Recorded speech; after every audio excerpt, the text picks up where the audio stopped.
Imaginemos por un momento la siguiente situación. Ujú. Para poder obtener el carné de conducir, el Estado obliga a la ciudadanía a recitar de memoria un libro. Y no un libro cualquiera, sino uno escrito íntegramente por el presidente del país. A ver, suena totalmente a un escenario de ciencia ficción distópica, claro. Pues sí, pero la cuestión es que es una realidad histórica reciente. Y fíjate, no es un caso aislado de excentricidad. Hablamos de una región entera del planeta que, bueno, de la noche a la mañana pasó de estar completamente aislada detrás del telón de acero a convertirse literalmente en el eje principal del comercio mundial. Damos la bienvenida a quienes nos escuchan a Punto Data. Soy Lola Baldin. Y yo soy Gildo Avellán. El objetivo de hoy es desglosar la evolución política, económica y cultural de las 5 repúblicas de Asia Central, es decir, Kazajistán, Uzbekistán, Turkmenistán, Tayikistán y Kirguistán.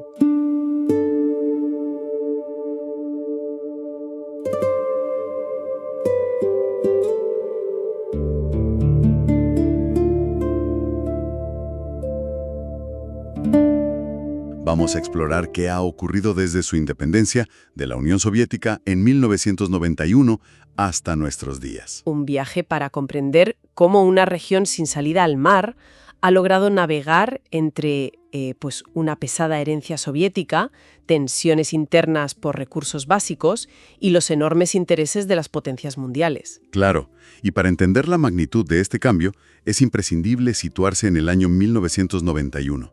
Дорогие соотечественники, сограждане, в силу сложившейся ситуации с образованием Содружества независимых государств. El colapso soviético no fue simplemente un cambio de bandera para estas 5 naciones. Ya, fue algo mucho más profundo. Exacto. Fue la aparición de un inmenso vacío existencial, político y económico. De pronto, unos límites administrativos internos se convirtieron en fronteras internacionales militarizadas. Las cadenas de suministro se rompieron por completo. Así es. Y cada uno de estos nuevos países se vio en la obligación urgente de construir una identidad nacional y un sistema de gobierno propio, básicamente para evitar el colapso total. Y el resultado de esa obligación es lo que podríamos llamar el dilema del autócrata. O sea, cada país tomó un camino radicalmente distinto para responder a la misma pregunta. ¿Cuánto control se debe mantener para asegurar la supervivencia del Estado? Ujú.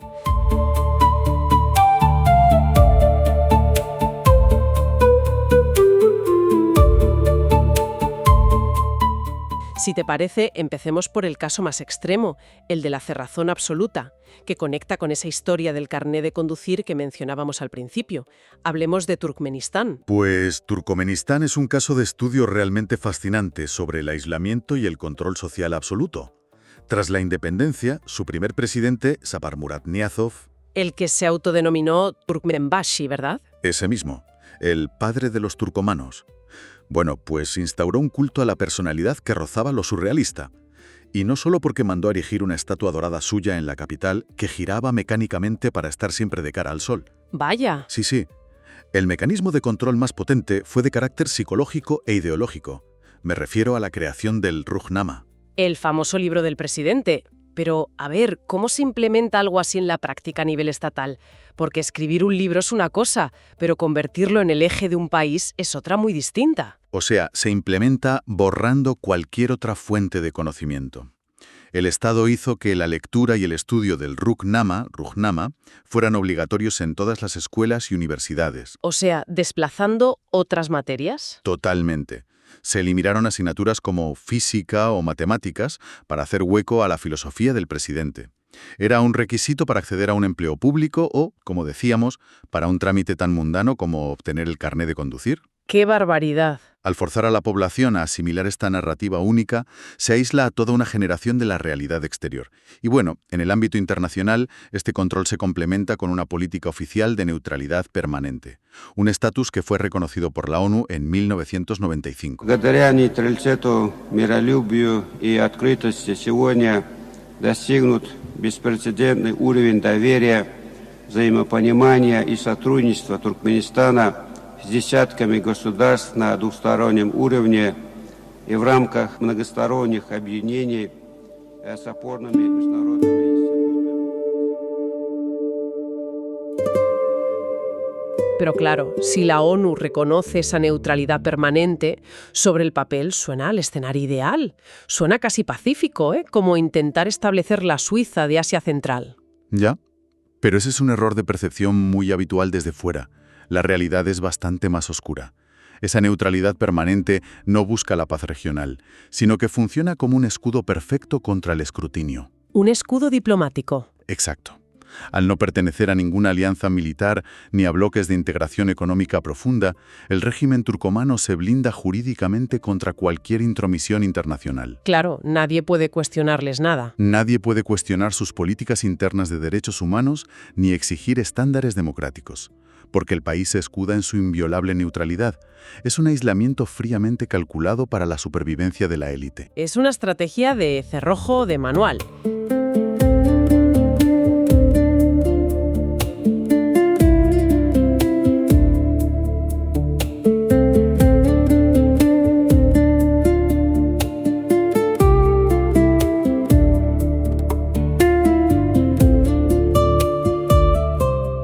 Justo al norte, Kazajistán optó por una vía que parecía la opuesta. Durante muchos años se nos ha presentado al Estado kazajo como el gran modelo de éxito económico de la región. El gigante de la estepa. Exacto. Aprovechando sus inmensas reservas de hidrocarburos, desarrollaron una diplomacia pragmática, atrayendo miles de millones en inversión extranjera directa y construyendo una capital desde cero, bajo el mandato de Nursultán Nazarbayev. Bueno, ese es el relato macroeconómico oficial, pero el modelo kazajo siempre tuvo una vulnerabilidad estructural gigantesca. La desigualdad. Sí, la extrema concentración de esa enorme riqueza petrolera y gasística en manos de unas pocas élites familiares cercanas al poder. Mientras tanto, grandes capas de la población sufrían un estancamiento evidente en sus niveles de vida. Y esa burbuja de supuesta estabilidad perfecta estalló de forma muy violenta en enero de 2022. Así es. Y el detonante de esas protestas resulta tremendamente revelador para quienes nos escuchan. En un país que es una potencia mundial exportando gas, la gente salió a la calle porque el gobierno eliminó los subsidios al gas licuado. Duplicando su precio de un día para otro. Это был еще мирный марш, да, то есть и неожиданно началась так называемая силовая акция, потому что начали применяться светошумовые гранаты, полиция начала пускать слезоточивый газ, вот, и начался такой хаос. Потом уже возникали какие-то... Pensemos en esto. El Estado kazajo moderno se asemeja ahora mismo a un equilibrista que intenta cambiar de red de seguridad en pleno salto mortal. Es una muy buena analogía. El actual presidente, Kassym-Jomart Tokayev, ha iniciado una purga para desmantelar las redes clientelares de su predecesor. Y de hecho, para 2026 se ha anunciado una reforma constitucional enorme que instaura un parlamento unicameral o Kurultay. Y aquí surge el gran debate. Si se desmantela a la élite anterior y se crea este Kurultay, ¿significa que Kazajistán se está democratizando de verdad? ¿O es lo que el politólogo local Dosim Satpayev califica de simulación? Ya sabes, donde el Estado finge que la población le apoya. A ver, el matiz aquí es comprender cómo funciona la ingeniería política en estos regímenes. Satpayev da en el clavo con este término de simulación. Lo que estamos observando no es necesariamente una democratización donde el pueblo adquiera soberanía real. Ya, no es un cambio de régimen. Para nada. Es un escenario donde el Estado simula que la población participa en la toma de decisiones. ¿Las reformas eliminan a los oligarcas del pasado? Sí, y alteran la estructura legislativa. Pero, si analizamos la letra pequeña, el control del poder ejecutivo sigue siendo férreo e indiscutible. O sea, cambiar todo para que nada cambie. Es una reorganización desde arriba, para que el sistema sobreviva. Se ofrecen válvulas de escape a la presión social sin perder el monopolio del mando. Y esa necesidad de abrir válvulas de escape nos lleva directamente al gigante demográfico de la región, Uzbekistán. Si Kazajistán intenta recalibrar su sistema, el caso uzbeco es el de un giro de timón monumental.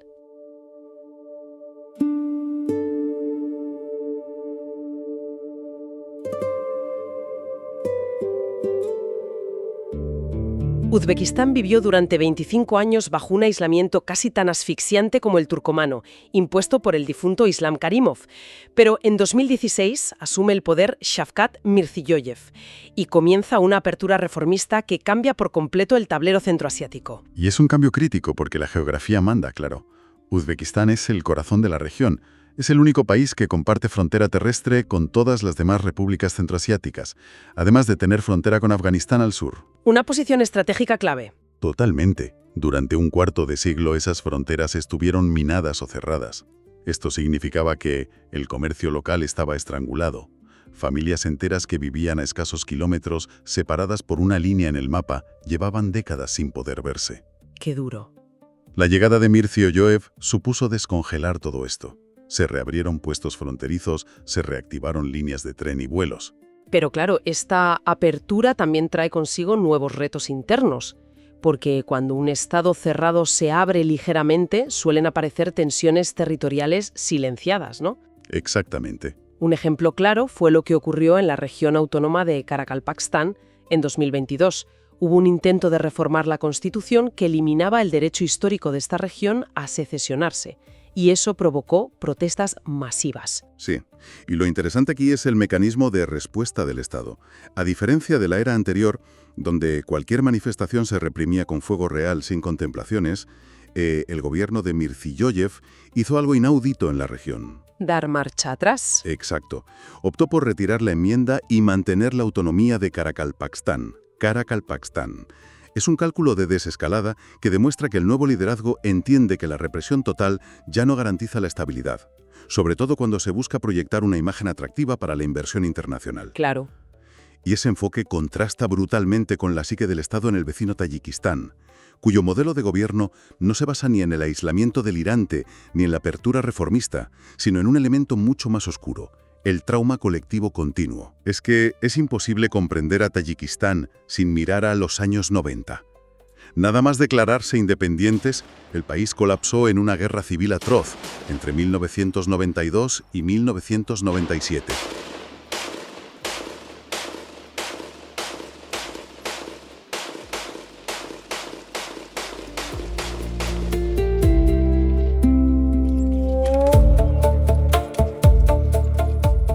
Una etapa muy oscura. Terriblemente sangrienta. Ese conflicto arrasó la precaria infraestructura que quedaba y dejó decenas de miles de muertos. Pues bien, esa herida nacional profunda es la herramienta principal que consolidó a Emomali Rahmon en el poder. Es decir, el Estado utiliza la memoria del conflicto como un mecanismo de control. Exactamente. Se justifica una seguridad obsesiva y la represión de cualquier disidencia política o religiosa, todo bajo la premisa de que cualquier mínima alteración del orden podría hacer que el país vuelva a caer en el abismo de los años 90. Absolutamente. El discurso estatal repite incesantemente a las nuevas generaciones que la falta de libertades es el precio innegociable a pagar por la paz. Ya. Y esto nos lleva, por puro contraste, al último de los 5 países, Kirguistán.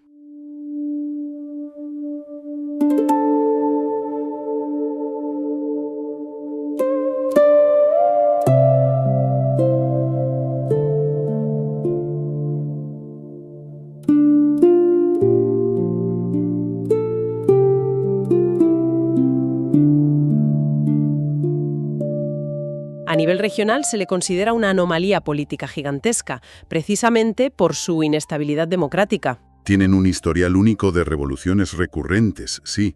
En los años 2005, 2010 y 2020, levantamientos masivos terminaron con la huida o el derrocamiento de los presidentes en el poder. Y fíjate que lo más común, desde el análisis occidental, es atribuir estas revueltas populares a la pobreza. Se suele pensar que la población, al no tener recursos, simplemente estalla. Pero la mecánica interna kirguisa nos dice que no es una cuestión meramente económica. Para nada. Quienes reducen las revoluciones en Kirguistán a simples estallidos de pobreza no comprenden su antropología. Hay que mirar a su raíz cultural. A la cultura nómada. Eso es. La sociedad kirguisa hereda una profunda cultura nómada, y el nomadismo tiene una relación muy específica y pragmática con el poder y el liderazgo. Históricamente, el jefe del clan no es una figura divina ni intocable, es un gestor. Muy distinto a los otros modelos. Se le acepta y respeta mientras provea justicia, seguridad y prosperidad para el grupo. Si ese líder se vuelve despótico, acumula recursos solo para su familia o fracasa en impartir justicia, la comunidad nómada no se somete, simplemente levanta el campamento, lo abandona y busca un nuevo líder. Es una concepción del poder totalmente condicional. Así es. Y esa mentalidad persiste intacta en la ciudadanía moderna. O sea, no es el hecho de ser pobres lo que saca a los kirguises a asaltar los edificios gubernamentales, sino la injusticia sistémica flagrante. Cuando hay fraude electoral descarado o una corrupción que asfixia el mérito, la sociedad reacciona rechazando a esas élites. Las rechaza porque intentan adueñarse de las instituciones como si fueran un negocio familiar. Es una vitalidad cívica sorprendente, pero que, claro, lógicamente genera una inestabilidad institucional crónica.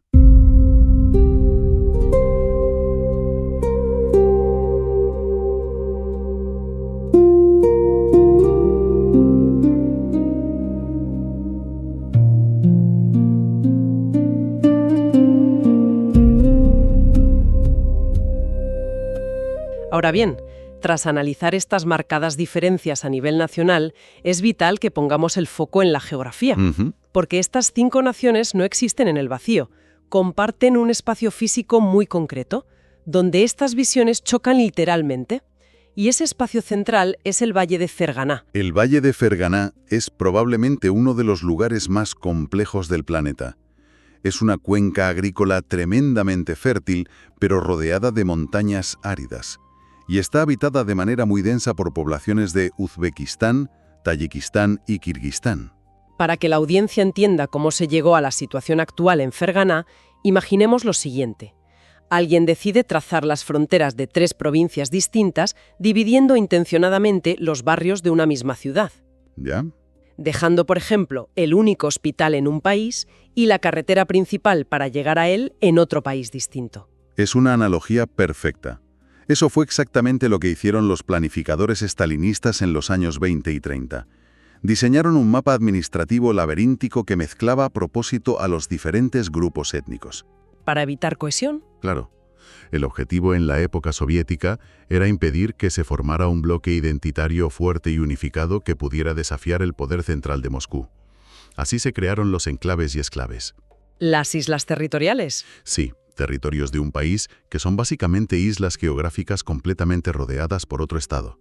El ejemplo más famoso es Borruk, que es un trozo de Tayikistán incrustado dentro del territorio de Kirguistán. Entonces, teniendo este rompecabezas territorial sobre la mesa, la gran pregunta que suele surgir al ver noticias sobre tiroteos en esa frontera es: ¿realmente es el odio étnico lo que mueve estos conflictos? ¿O es una cuestión de pura supervivencia climática y económica? Pues los datos de campo nos muestran que el motor principal del conflicto es la supervivencia más básica: el acceso al agua y a la tierra árabe. A medida que la población del Valle de Ferganá ha crecido exponencialmente y los efectos del cambio climático hacen retroceder los glaciares que alimentan los ríos, el estrés hídrico se ha vuelto insostenible. Claro, cada gota cuenta. Los choques no suelen empezar por insultos nacionalistas, empiezan junto a infraestructuras críticas, como el embalse de Tortul. Si un agricultor kirguís percibe que en el lado tayiko están desviando más agua de los canales compartidos de la que les corresponde, la tensión escala rápidamente y a menudo acaba en enfrentamientos militares reales. Pero, afortunadamente, no todo son perspectivas sombrías en Ferganá. Hay una evolución diplomática muy reciente que merece mención. En marzo de 2025, Tayikistán y Kirguistán lograron firmar un acuerdo histórico para la delimitación de sus fronteras. Un hito importante. Muy importante, porque demuestra que a pesar de los combates mortales de años recientes, existe una voluntad política incipiente para cooperar pacíficamente. Y sobre todo, para desentrañar ese legado estalinista. Es un paso vital, sin duda. Pero, a ver, este esfuerzo por estabilizar el interior de la región contrasta enormemente con la inmensa presión externa que sufren desde su frontera sur. ¿Te refieres a Afganistán? Exacto. El enorme desafío que representa Afganistán para toda la seguridad de Asia Central. Geográficamente, Turkmenistán, Uzbekistán y Tayikistán comparten cientos de kilómetros de una frontera muy difícil de patrullar con el territorio afgano. Y el principal temor en las capitales centroasiáticas es lo que en geopolítica se define como desbordamiento o spillover, el miedo a que el caos cruce la línea fronteriza. Y este desbordamiento tiene mecanismos de impacto muy concretos, siendo el narcotráfico uno de los más destructivos. Así es. La ruta norte de la heroína afgana atraviesa Asia Central para llegar a los mercados consumidores de Rusia y Europa Occidental. Y el problema no es solo un tema de salud pública, sino la corrosión institucional. La corrupción que genera. Pensemos en este dato. La corrupción aduanera en lugares como Kirguistán hace que las autoridades logren interceptar apenas entre un 2 y un 3% de la droga que circula por su territorio. Un 2 o 3%. Es nada. Nada. Esto significa que el 97% del flujo genera un torrente de dinero ilícito que compra funcionarios, policías y jueces. El narcotráfico pudre al Estado desde dentro, debilitándolo críticamente. Y además de la heroína, la otra cara del desbordamiento es el extremismo. Hay que recordar que los gobiernos centroasiáticos se consideran estrictamente seculares. La mera idea de que desde Afganistán se exporten ideologías religiosas radicales que puedan inspirar o financiar a la oposición armada dentro de sus fronteras es la pesadilla número 1 para estos líderes.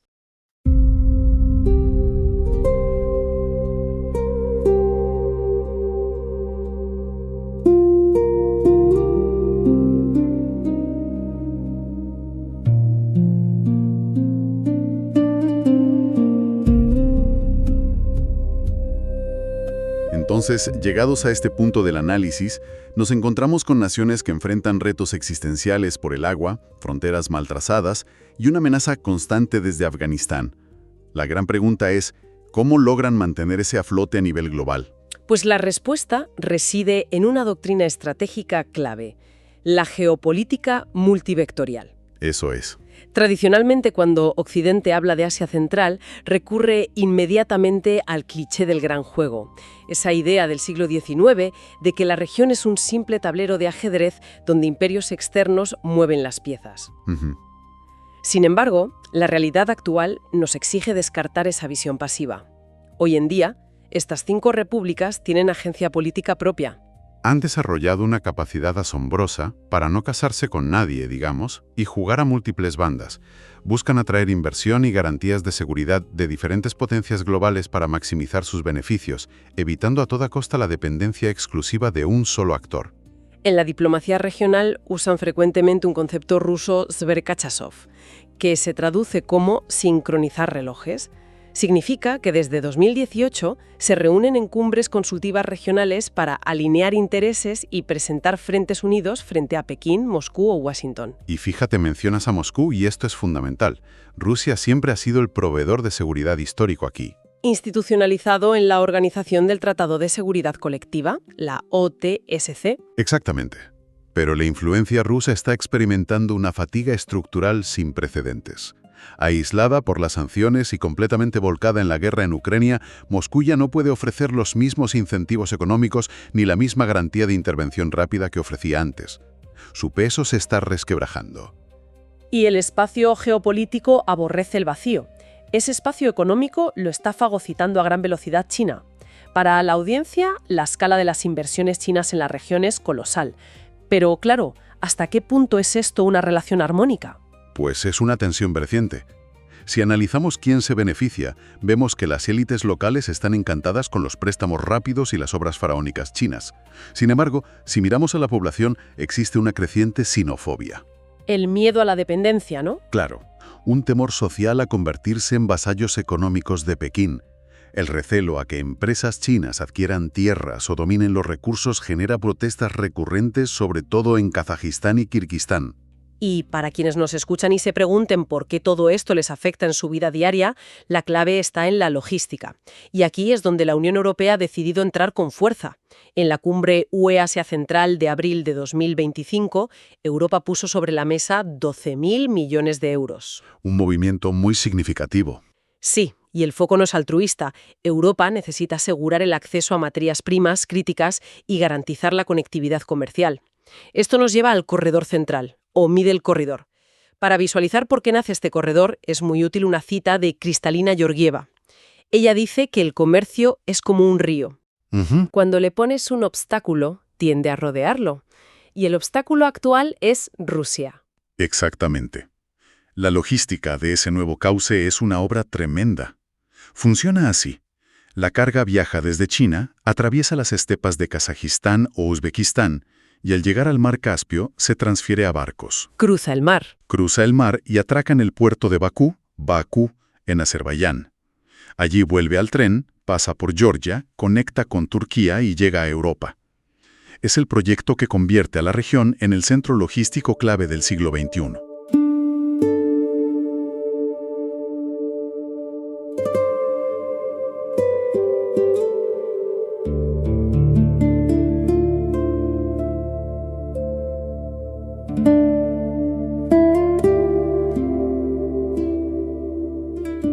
Pues para estructurar toda la información que hemos tratado hoy en Punto Data, vamos a recapitular los 3 pilares de nuestro análisis de forma muy directa.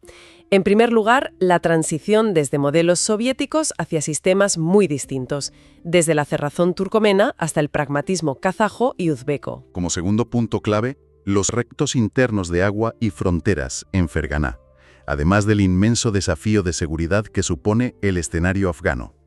Y como tercer y último pilar, el redescubrimiento de Asia Central como eje logístico autónomo, gracias a la geopolítica multivectorial y al corredor central. Para la audiencia que desea adentrarse más en estos temas, la información de hoy se ha extraído de investigaciones clave. Recomendamos la lectura de 3 obras. Primero, American State Building in Afghanistan and its Regional Consequences, de Neamat Nohumi. También recomendamos Central Asia's Economic Rebirth in the Shadow of the New Great Game, de Jumart Otorbaev. Y por último, el volumen Russia and Central Asia, Coexistence, Conquest, Convergence. Les invitamos a suscribirse a Punto Data para seguir futuras emisiones. Muchas gracias por estar ahí. Un saludo.